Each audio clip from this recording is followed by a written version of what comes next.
I'm WAAY 31 Chief Meteorologist Kate McKenna. It's a project over 2 years in the making.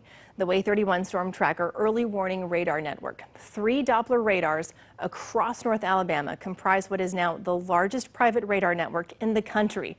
These radars are networked together to provide a complete picture and fill in the gaps between other radar sites. WAAY 31 worked closely with EEC, an Enterprise Alabama company that makes Doppler radars. Both of us, WAAY 31 and EEC, did extensive research to get the exact placement of these 3 radars in such a fashion that everyone is covered, everyone is safe. No location across North Alabama goes without high quality, high resolution, minute by minute radar data. So first and foremost, we needed to ensure coverage across all of North Alabama. We wanted to make sure that the folks in Waterloo and Lauderdale County and the folks in southernmost Marshall County down toward Boaz were getting the best radar data possible and not being left out. So we needed to make sure that our radar beams were going to reach those outlying areas and cover our centermost locations. Speaking of the centermost location, a central location while including our west and east borders. We wanted to see those storms coming in to make sure that we've got our eyes on those storms to get you the earliest warning possible, greatest lead time, and at the same time cover those centralized locations where we have a high number of people living there, and also monitor the storms that are ongoing or may be developing right in the center of North Alabama. Even spatial distribution, but still near population centers.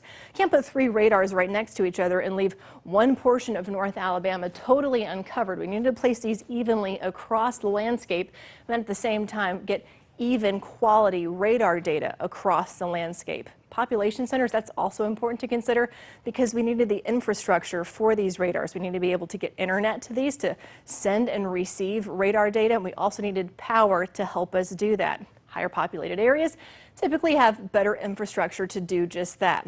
We also needed minimal radar beam blockage.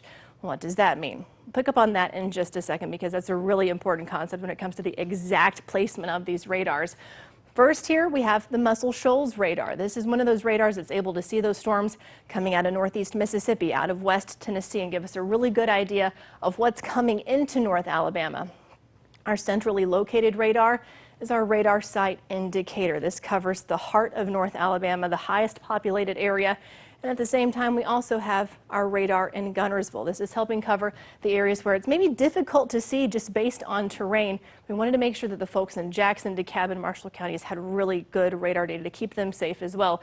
And when you see them all placed on a map, as I was mentioning, there is not one location across North Alabama going without that high quality radar data. 90 miles from the north to the south, about 150 miles from the west to the east. Optimal radar placement.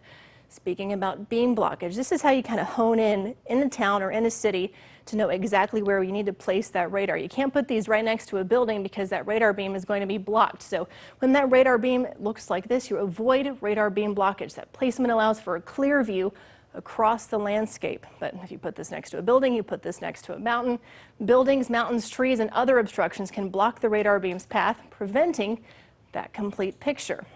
So optimal placement. Both radars in Muscle Shoals and Guntersville are on water towers to help kind of elevate them a little bit and see across the landscape. The radar indicator is actually on the People's Bank building downtown. All of them, all 3, are unobstructed by other structures or terrain, providing complete coverage for all of North Alabama.